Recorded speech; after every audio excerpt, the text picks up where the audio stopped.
This is gonna be great! I can't believe it, Lord! Shadow Gaming. This is so exciting! Here it comes! Pipe down! Hello everyone, today I'm bringing you guys a video I've been wanting to work on for quite some time now actually. As of lately I've been posting some nostalgic videos, giving you guys trips down memory lane. Well, this time, I want to actually talk about certain games I grew up with, and maybe give them a review. Because who knows? Maybe my thoughts are completely different from back then to now. Today's video I'll be sharing you guys PlayStation 2 games. I'm gonna talk about when they launched, how they play, and just my general thoughts on the game as a whole. I am very excited to do this, because there are a lot of games that have heavily impacted my life. Now I just want to let you guys know that I might not be able to include every single PS2 game I played as a kid, considering the fact I grew up with a lot. Like I mean a lot. So chances are I might have to split this PS2 series into parts, depending on how much I can fit into one episode. So if this video's title specifically says part 1, of whatever number, that's the reason. Anyway, just another heads up, the list order is going to be random. I feel like I needed to get that out there because some people do the list from best to worse. At the end of the video, I will rate what one I like most and don't like. One last thing I want to say before we start, I grew up with some PlayStation 1 games, so I will also include the PS1 games, since I didn't really grow up with the PlayStation 1. I got to play them on my PS2, so I like to count that as playing on my PlayStation 2. I only had a couple of PS1 games. But anyway, let's begin the video. I am so excited to share this.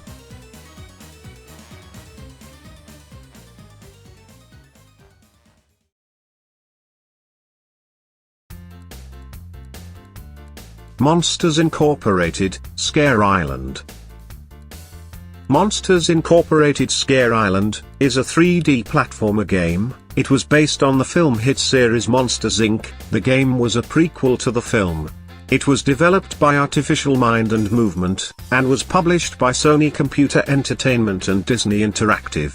It was released on PlayStation, PlayStation 2 and Windows computers.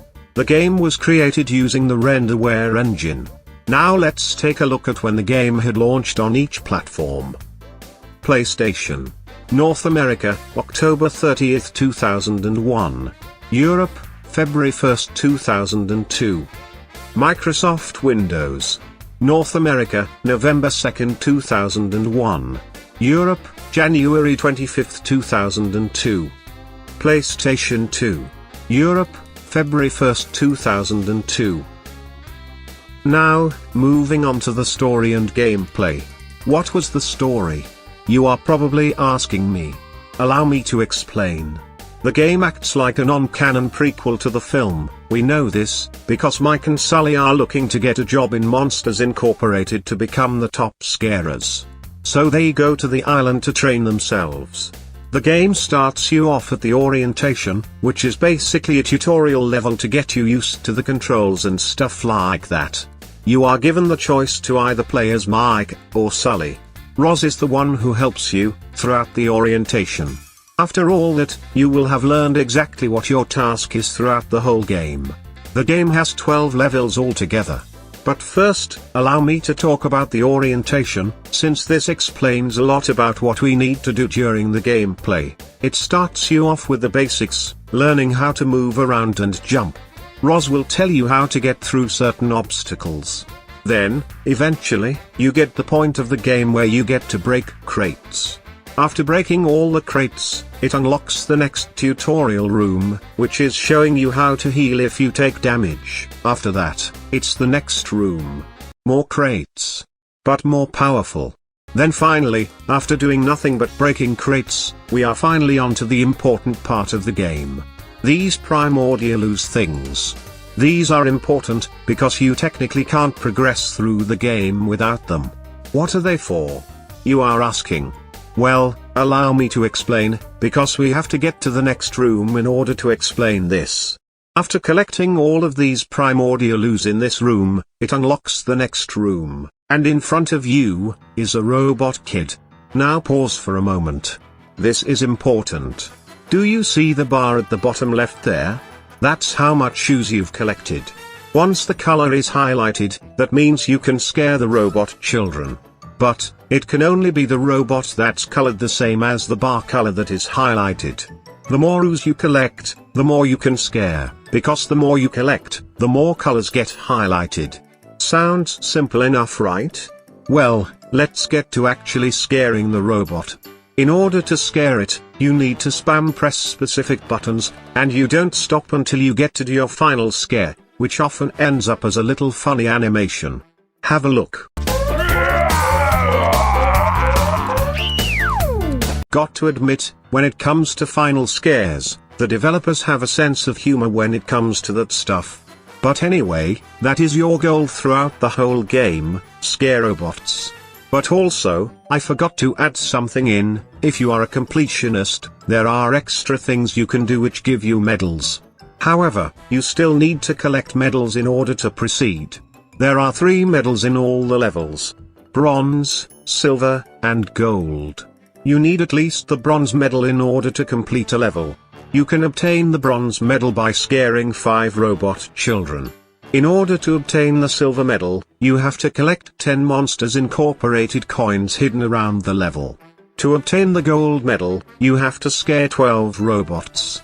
Just to let you know, you can't immediately unlock these medals. You need to do something in order to unlock something later that can allow you to get other medals. Now onto how you unlock these things.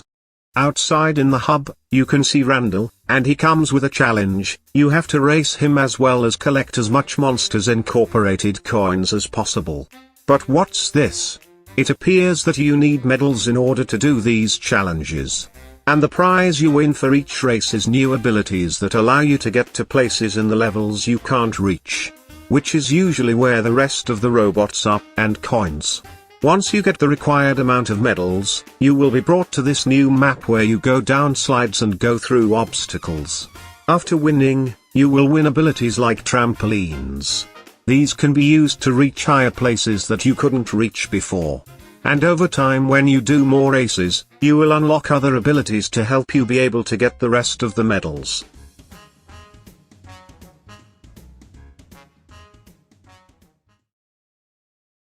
So, let's talk about my general thoughts on the game. What do I think? I'm going to start off with talking about the maps. We have 12 maps altogether. The maps we have are City Park, City Center, the Docks, the Marketplace, the Sphinx, the Desert Oasis, the Tomb, the Pyramid, the Sugar Shack, the Ski Lift, the Iceberg, and Hot Springs. There are also the 3 races with Randall, Urban Pursuit, Desert Monster Pursuit, and Arctic Pursuit. I love every single map. Especially the ones with Randall, even though I may have struggled with them levels. My personal favorite map would have to be the Docks. I don't know why, but I seem to always love levels that have docks in them. My favorite race level would have to be Urban Pursuit, because the city in the background is very nice looking. Here is a fun fact I didn't know about the game until recently. Did you know, on the loading screen for when you enter a level, the character that appears on the screen is the one that they recommend you play as? I literally always thought they were there at random. Because I could have sworn the characters on the loading screen were random. But nope. Turns out it is the character they recommend you play as. Nice bit of detail if you ask me. But anyway, next I want to talk about the models, because, I'm going to admit, I have my little problems with them. Don't get me wrong, they look great by its time. But why does Sully have more teeth than he is probably supposed to? Is it to make him look more scary? Because if you ask me, I personally think it makes him look more goofy. I just think I'm being a little nitpicky. But anyway, animations are great, the story is great, gameplay-wise, it's great, the music is so catchy and incredible. All the songs fit the environment. I just really love this game. I've noticed that Disney have been re-releasing games recently, Hopefully they remaster this game. At the minute, I've only seen Toy Story 2 on PS1 and Toy Story 3 on the PS Vita. But yeah, I give this game a 9 out of 10.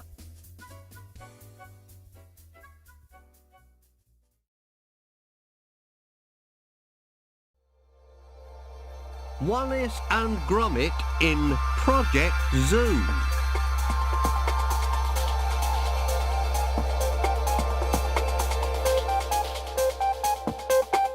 Go get him, Gromit. Wallace and Gromit in Project Zoo. Wallace and Gromit in Project Zoo is a platformer game based on the British hit series Wallace and Gromit. The game was developed by Frontier Developments. It was also published by BAM Entertainment. Let's get straight to the release dates. GameCube. North America, 16th of October 2003. Europe, 3rd of October 2003. PlayStation 2. North America, 8th of October 2003. Europe, 3rd of October 2003. Xbox. North America, 16th of October 2003. Europe, 3rd of October 2003. Microsoft Windows. Europe, 31st of October 2003.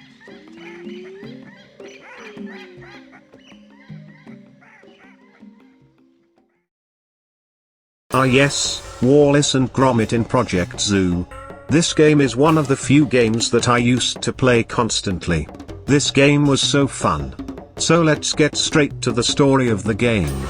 Because this is an interesting one. It starts with Wallace and Gromit sitting in the dining room, eating breakfast.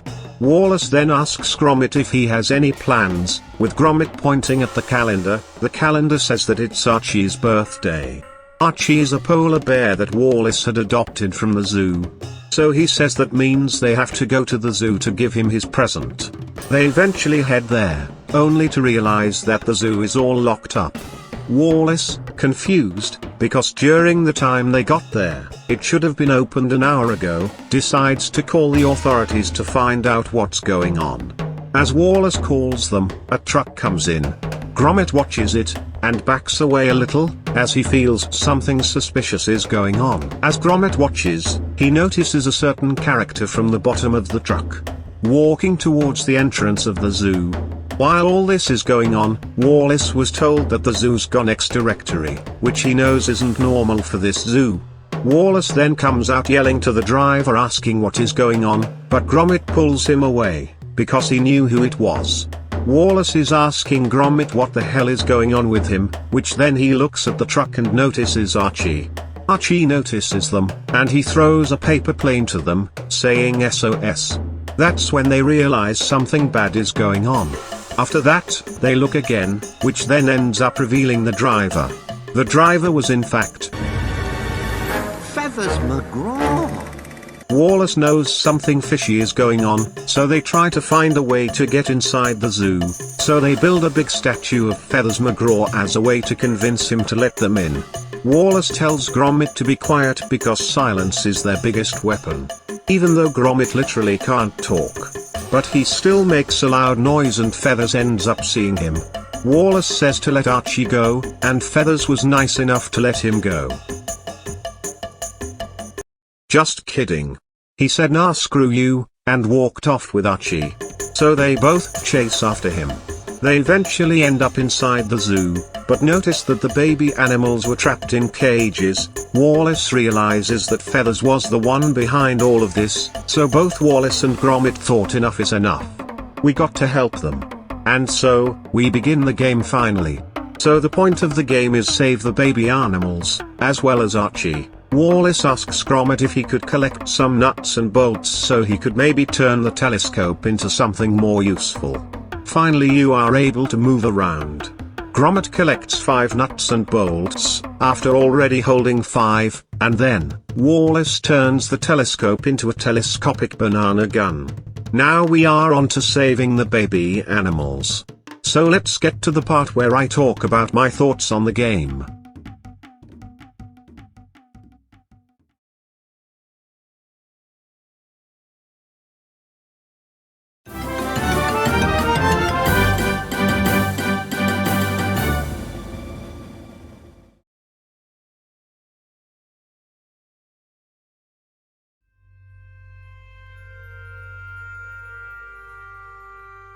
So, my general thoughts, what do I think of this?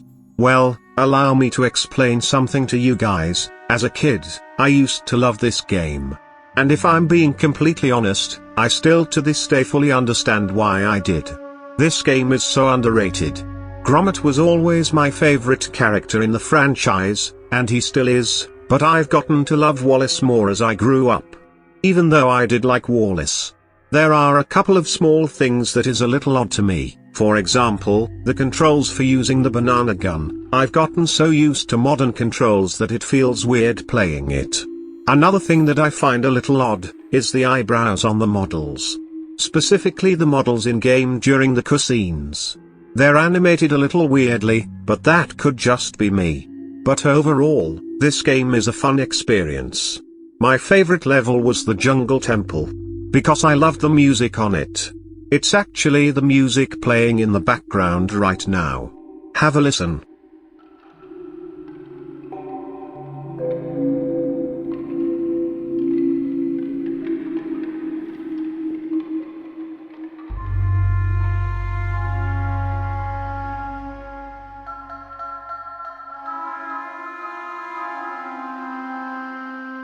I never realized how unsettling the soundtrack can be in this game sometimes.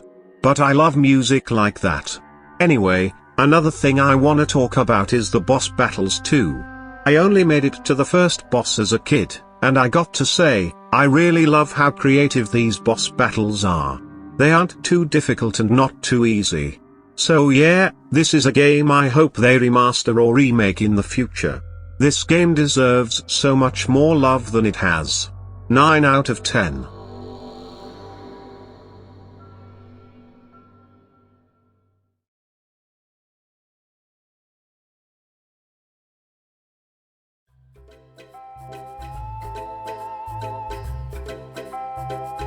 SpongeBob SquarePants, Revenge of the Flying Dutchman.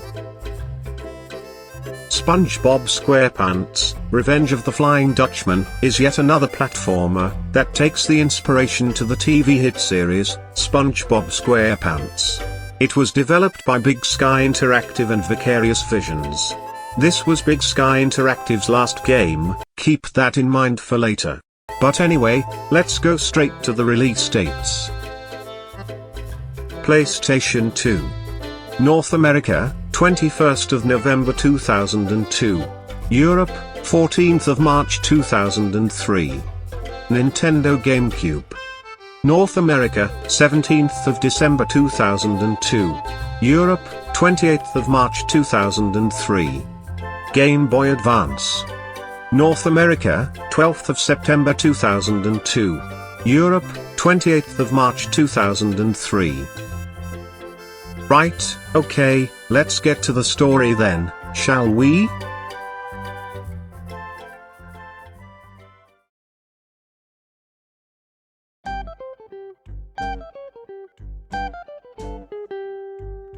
It starts off with SpongeBob waking up from a dream about Mr. Krabs closing the Krusty Krab, with SpongeBob saying like that would ever happen.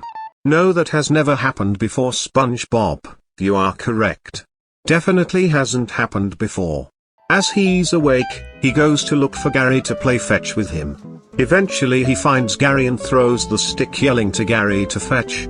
Instead Gary fetches a big ass chest. And SpongeBob curiously opens it to see what's inside, and want to know what was inside? A massive explosion of coins flying everywhere, and a bottle. SpongeBob tries to open it, which ends up wakening the Flying Dutchman. And the Dutchman is like, "Arg. I'm the Flying Dutchman. Ignore the fact that I have a goofy high-pitched voice, I am the real Flying Dutchman. Who dares disturb me? I'll kill ya." And then SpongeBob is like, "Oh hell no, get your goofy ass back in this bottle. Why is my voice so deep and his is high-pitched? What kind of sorcery is this?" "So, you're the bitch ass that dug up me treasure chest. Well, I am going to kidnap you and force you to do pointless tasks on me ship. And ye can't do anything about it. Cry about it, bitch." Hold on a goddamn minute, what the hell do you mean I dug up your treasure? I didn't even know your stupid cheap ass treasure chest was around here. Gerald here, I mean Gary here was the one that dug it up. Not me. Oh, thank God. He looks like he can do twice the work for me. And you look very annoying, so that's a double win in my book. Anyway, let me get myself prepared and I'll kidnap Gerald, or Gary. Whatever you called him. Actually, I changed my Too mind. bad. Say goodbye to Gerald, you goofy wannabe.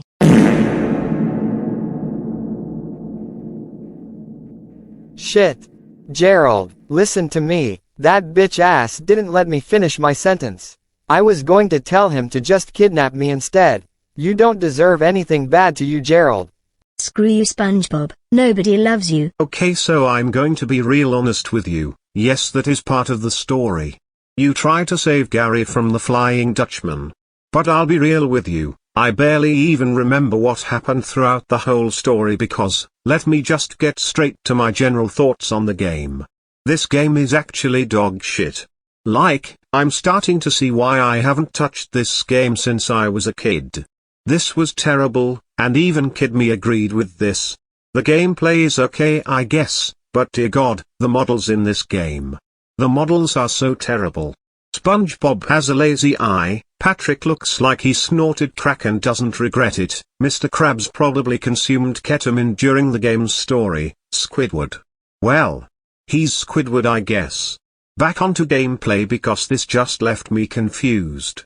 Throughout the game you have to collect letters that spell out SpongeBob. And after collecting it, SpongeBob spins out of control. You'd think you broke the game. Look at this shit.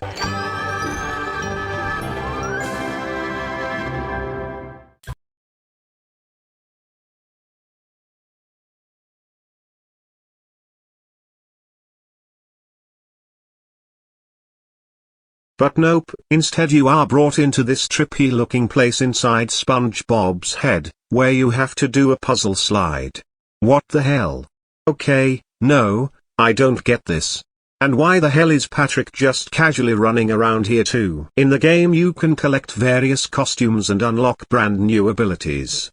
For example, Jellyfish lets you jellyfish. Wow. Cool. I guess. Okay, look. This game just isn't good enough for me to explain properly, because even I don't know what the game is trying to explain to me. I'm giving this a serious 2 out of 10. I only gave it a 2 because some bits of the soundtrack is catchy,